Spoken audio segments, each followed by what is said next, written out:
licensing 136 new offshore exploration sites. Oil only flows when a well's drilled. The crew have nearly finished their 8th well. 5.5 million people. $1.7 trillion. On a good day, this country earns over $1 billion without making, building, or selling anything. Welcome to Norway. Norway. It has $1 trillion in the bank, so to say. That money was made from the country's vast oil reserves and Norway's sovereign wealth. Norway has roughly the same population as Minnesota. It has the same GDP per capita as Switzerland. Per person, it is one of the richest countries on the planet. But the wealth you can see, the houses, the cars, the salaries, is a fraction of what Norway actually owns. The Norwegian government runs a single fund. Officially, it is called the Government Pension Fund Global. Most people just call it the Oil Fund. As of late 2024, it holds approximately $1.7 trillion in assets. That makes it the largest sovereign wealth fund on the planet. It owns roughly 1.5% of every publicly traded company on Earth. Read that again. 1 out of every $66 of stock listed on a global exchange is owned by one Scandinavian country, with about as many people as a single American state. To put $1.7 trillion in context, the Abu Dhabi Investment Authority manages around $1 trillion. China Investment Corporation manages around $1.3 trillion. Saudi Arabia's Public Investment Fund, the one buying soccer teams, golf tours, and entire cities, is around $925 billion. Norway is bigger than all of them, and Norway is the only one with a population under 10 million. This is the story of how that fund got built, and why almost no other country on Earth managed to do the same thing with the same opportunity. The story starts in December 1969. A drilling platform called Ocean Viking, operating off the western coast of Norway in the North Sea, struck oil. The field was named Ekofisk. It was Norway's first commercial oil discovery. Before Ekofisk, the country had been written off by geologists. American oil companies had drilled dozens of test wells off the Norwegian coast in the 1960s and found nothing. They were starting to give up. Phillips Petroleum drilled one last well on its last permit. That well hit. Everything changed. By 1971, Norway was producing. Within a decade, the country had gone from a quiet land of fishermen, farmers, and shipbuilders to one of the largest oil exporters in Europe. This is the moment that destroys most countries. Oil money pours in, currencies appreciate, politicians spend it, domestic industries collapse, governments get addicted to the easy revenue, the resource curse.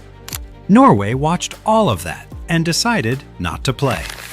Two things happened in the 1970s that shaped Norway's response. First, the Norwegian government insisted on majority state ownership of the oil sector through a state-owned company called Statoil, now called Equinor. The Norwegian people, not foreign corporations, would own most of the production. Second, Norwegian economists started publishing warnings about Dutch disease. The Netherlands had discovered its giant Groningen gas field in 1959 and had watched its manufacturing sector crumble while the currency appreciated. The Norwegians took notes. They did not want to be next. By the late 1980s, the Norwegian parliament made the decision that changed everything. They would not spend the oil revenue. They would save it. And not just save it in cash, they would invest it abroad in foreign assets, so the money would never even touch the Norwegian economy. Spending it at home would inflate prices, drive up the currency, and kill manufacturing. Spending it abroad, through stocks and bonds in other countries, would not. In 1990, they passed the law that created the fund. In 1996, the first transfer arrived, about 2 billion Norwegian kroner, at the time around $300 million, a modest first deposit. By the year 2000, the fund was over $50 billion. By 2017, it had crossed $1 trillion. Today, the fund manages roughly $1.7 trillion in assets. That growth has not slowed. What is inside the fund? Roughly 70% is invested in equities. As of 2024, the fund owns shares in around 9,000 companies in over 60 countries. The largest single holdings, Apple, Microsoft, NVIDIA, Alphabet, Amazon, are the same global names everyone else owns through their pension or index fund, just at a scale most people cannot imagine. About 27% of the fund is in fixed income, government bonds mostly, and around 3% is in real estate. That real estate slice is small in percentage terms, but enormous in absolute dollars. The Norwegian Sovereign Wealth Fund owns roughly 25% of Regent Street in central London. It owns properties on the Champs-Élysées in Paris. It owns chunks of Times Square buildings in New York, office towers in Tokyo, Boston, Berlin. If you have walked past it, there is a fair chance Norway owns it.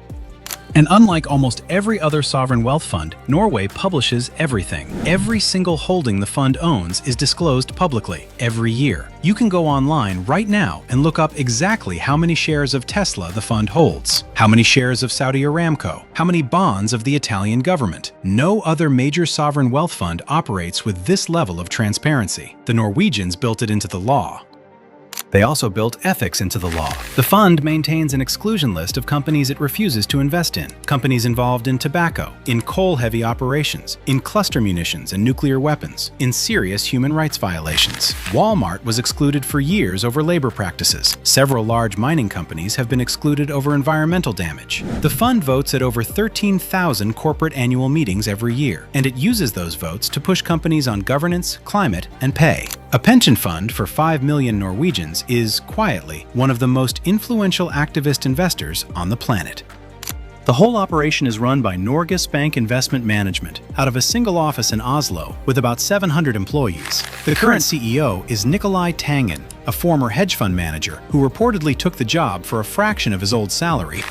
But the most important rule is the one at home. The Norwegian Parliament wrote a law called Handlingsregelen, the fiscal rule. It says the Norwegian government can only spend in any given year an amount equal to the expected real return of the fund. That number has been set at roughly 3% per year. Anything more, and the fund grows. Anything spent on the budget has to come from current taxes, which is why Norway, despite this enormous wealth, still has income tax rates close to 40%. The fund is sacred. It is not a piggy bank. It is the engine.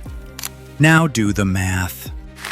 A $1.7 trillion fund, growing at the expected long-run real return of around 3%, earns roughly $50 billion a year in real terms. That works out to about $140 million every day on average. But in a strong year, like 2023, when global equities rallied, the fund posted a profit of around $220 billion US. That is over $600 million per day, every single day, including weekends. In stretches of that year, daily gains regularly exceeded $1 billion. The Norwegian Finance Ministry publishes the fund's value online. You can watch it tick upward in real time. $1 billion a day, doing nothing. The Norwegians are not building anything for that money. They are not selling anything for that money. They are sitting at the top of a 5 million person country and renting out their savings to the rest of the planet. What does this actually buy Norway? In the long run, it buys independence. As the world transitions away from oil, and even if it transitions slowly, Norway will not be left poor when the oil eventually runs out. The fund will outlive the oil by generations. Norway's own production peaked at around 3.4 million barrels of oil and gas per day in 2001, and has been declining since. The fund's growth from here on will come from market returns, not new oil revenue. Compare that to almost every other oil country. Russia spent it on wars. Saudi Arabia is spending it on NEOM and Vision 2030. Venezuela spent it on subsidies and political programs. Nigeria saw most of it stolen or lost. Iraq and Libya watched theirs disappear into conflict. Britain found its own oil in the North Sea around the same time as Norway. Britain did not build a sovereign wealth fund. The money went into the general budget. The North Sea oil came. The North Sea oil mostly went. Britain has nothing comparable to show for it. That is the difference between extracting and investing, between consuming a windfall and compounding one. Norway is the only country that fully understood and acted on the simple economic truth that an oil field is a one-time check, but a global portfolio is a payment for centuries. The fund is not invulnerable. A long-term decline in global stock markets would hurt it. The challenge from here will be defending the fiscal rule against political pressure to spend more, especially as Norway ages and its welfare costs rise. But for now, the math holds. A country smaller than Singapore by population, sitting on a quiet stretch of fjord and pine, owns more global financial assets than almost anyone. If you ever wanted proof that a country's most valuable asset is not the resource under its feet, but the rules its government decides to write, Norway is it. Geography decides money. Geography decides power. But sometimes, the people on the geography decide to save.